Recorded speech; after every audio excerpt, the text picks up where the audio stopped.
Assalamualaikum warahmatullahi wabarakatuh. Perkenalkan, nama saya Farel Adel Muhammad. Saya merupakan salah satu peserta dari MSIB di PT Arka Tama Multi Solusindo.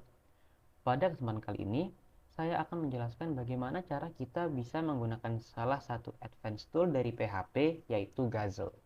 Nah, Gazelle di sini nanti akan berfungsi sebagai klien yang akan melakukan beberapa HTTP request. Jadi kita bisa melakukan HTTP request kepada API yang telah kita buat. Nah, di sini pertama-tama kita perlu install Gazelle dulu terhadap folder dari REST API-nya. Jadi kita bisa search aja packages Gazelle. Habis itu buka yang paling atas di sini. Nah, pastikan komputer kalian sudah menginstall Composer ya. Kemudian kita bisa copy di sini Composer require Gazelle http/gazelle. Nah, kalian bisa pergi ke terminal dan pergi ke directory dari root foldernya. Di sini saya root folder adalah REST API dan saya menggunakan terminal yang ada di VS Code. Nah, habis itu kita bisa paste aja tadi Composer require-nya ke REST API ini. Jadi di folder REST_API saya Composer require Gazelle http/gazelle. Kemudian kita enter dan akan diinstal ya. Nah, ini karena saya sudah menginstal sebelumnya, jadi di sini dilakukan update ya. Tapi kalau misalnya belum memiliki, nanti akan dilakukan install. Nah, setelah itu kita bisa close aja terminalnya dan di sini ada vendor nih. Nah, nanti kalian bisa melihat ada satu folder yaitu Gazelle TTP. Nah, berarti ini sudah terinstall di root kalian ya. Nah, cara menggunakan ini cukup simple. Kita bisa pergi ke controllernya sini dan kita buat controller baru. Nah, misalnya di sini adalah controllernya, misalnya saya bilang test API gitu, .php ya, dengan T-nya kapital ya.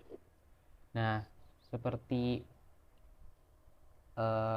CI yang lain, controller yang lain, kita perlu define base path-nya dulu di atas. Habis itu kita bisa use, oke, kita use Gazelle http /client itu titik koma. Nah, selanjutnya kita perlu membuat kelasnya ya. Jadi kita kelas test API, jangan lupa namanya harus sama, test API extend dari CI controller. Oke, habis itu kita bisa buat public function index aja biar kita nggak ribet untuk masukin link yang benar. Nah, habis itu yang pertama-tama kita lakukan untuk menggunakan Gazelle HTTP ini, kita perlu define suatu variabel namanya client. Sebentar, ini bebas namanya, cuman di sini biar appropriate aja saya menggunakan client. Nah, di mana client ini akan membuat objek client baru. Nah, di dalam client ini kita bisa memberikan config yang berupa array ya. Nah, di sini array, salah satu confignya adalah base_URI untuk set dari base URI-nya. Di situ kita perlu membuat value-nya. Jadi value-nya di sini base URI dari file saya di sini adalah localhost/rest_API. Kita bisa copy aja di sini dan paste di sini.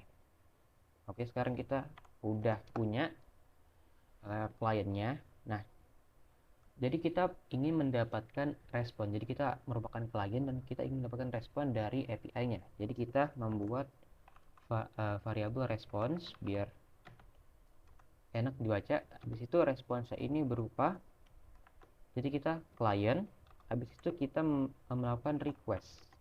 Nah, request ini memiliki 3 parameter ya, dan satunya itu opsional.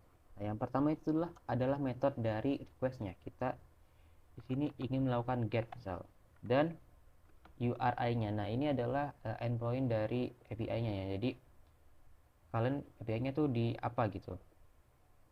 Nah, di sini saya punya salah satunya adalah controllernya mahasiswa. Jadi saya pengen ke mahasiswa dan melakukan index get di sini ya. Jadi ingin melakukan get data mahasiswa dari database mahasiswa.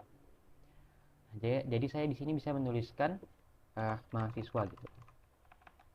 Oke, nah di sini saya mendapatkan respons. Habis itu respons ini belum bisa langsung diproses ya. Kita perlu mendapatkan konten dari respons ya. Jadi kita bikin aja respons konten.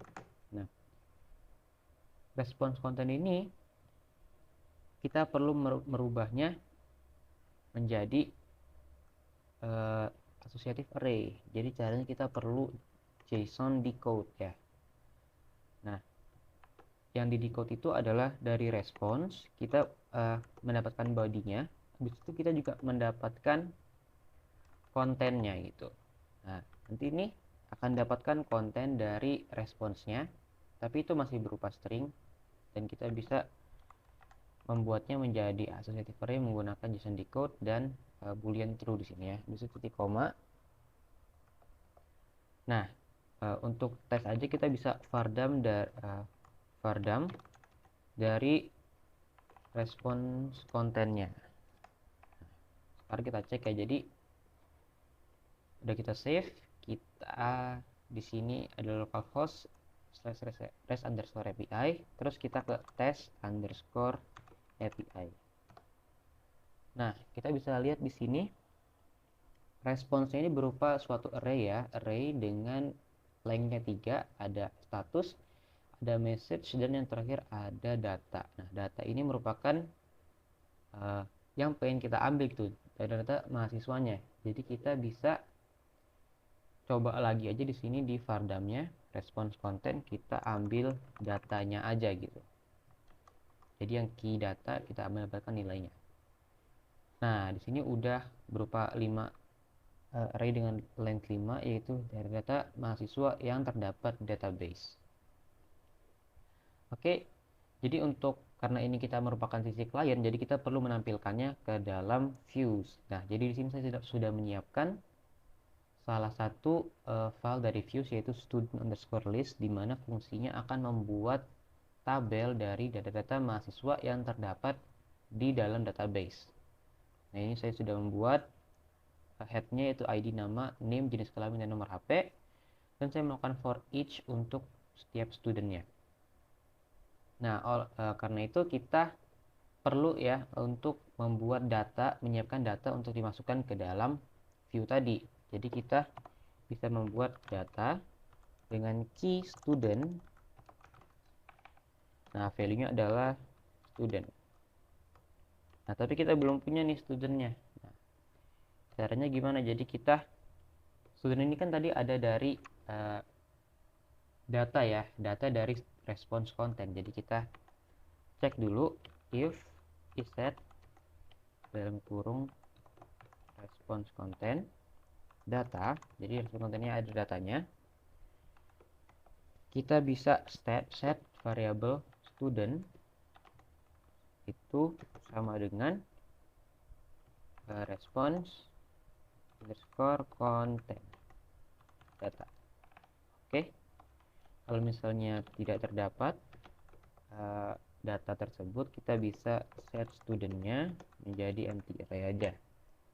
Nah, habis itu kita set data dengan key students, yaitu adalah array dari student tadi, yaitu di variable students. Nah, kita bisa load di view-nya dengan this load view ya. Nah, di sini adalah path-nya yaitu student underscore list, koma data yang ingin kita berikan yaitu $data di sini. Nah, kita tinggal save dan kita bisa langsung tes di webnya ya. Kita bisa lihat. Nah, di sini udah berubah ya. Jadi sini kita bisa mendapatkan request get tadi, dan kita bisa mendapatkan nilai-nilai dari database-nya. Jadi setelah kita lihat di sini database-nya juga ada, benar ya, memang ada 5 data yang kita dapatkan dari API tadi. Dan misalnya di database-nya terdapat tambahan, misalnya kita mengirimkan data baru gitu. file 2 gitu misalnya.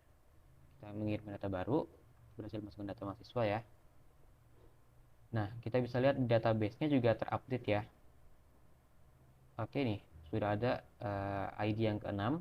Nah, misal kita refresh di sini, otomatis nanti juga akan muncul ya data terakhir tersebut. Oke, sekian dari saya mengenai cara kita bisa menggunakan salah satu advanced tool yaitu Gazelle pada PHP. Kurang lebihnya mohon dimaafkan. Wassalamualaikum warahmatullahi wabarakatuh.